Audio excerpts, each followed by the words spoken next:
Chaque jour, Charles et Carole vous présentent la leçon de l'école du sabbat.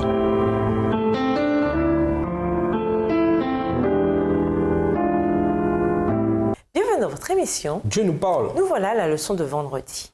Pour aller plus loin, il est très facile d'oublier que chaque respiration, chaque battement de cœur, chaque moment de notre existence ne vient que du Seigneur. Dans Acte 17, Paul parle aux Athéniens du véritable Dieu, qui est non seulement leur créateur, le Dieu qui a fait le monde et tout ce qui s'y trouve, Acte 17, verset 24, mais également le dispensateur, car c'est en lui que nous vivons, que nous nous mouvons et que nous sommes.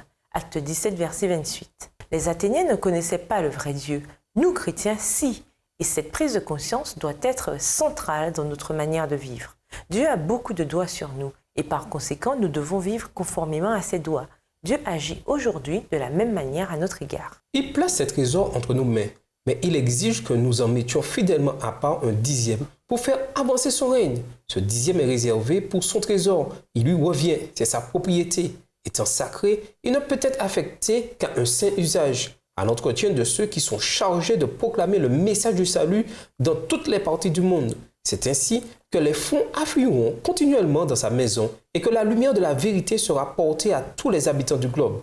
En obéissant fidèlement à cet ordre, nous reconnaissons que tout est à Dieu. À méditer, rapidement, le temps s'enfuit et nous précipite vers l'éternité. Ne gardons pas pour nous-mêmes ce qui appartient à Dieu. Ne le privons pas de ce que nous n'avons aucun mérite à lui offrir et qui causerait notre perte si nous ne lui refusions. Ce qu'il demande, c'est notre cœur tout entier. Donnons-le lui.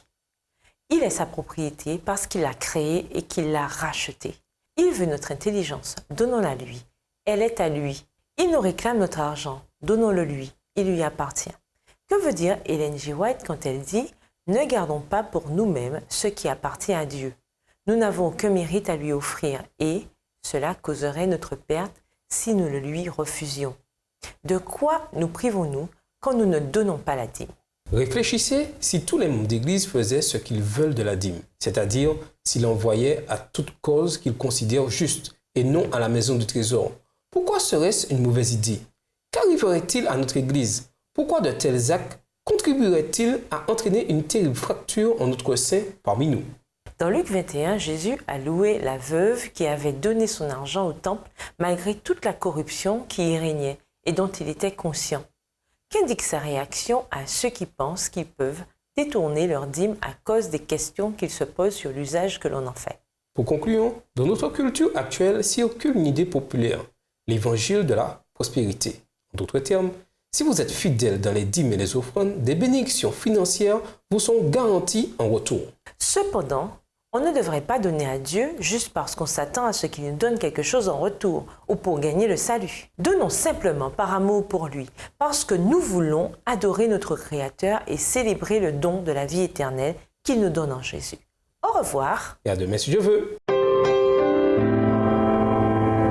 Dieu nous parle. Chaque jour, Charles et Carole vous présentent la leçon de l'école du sabbat.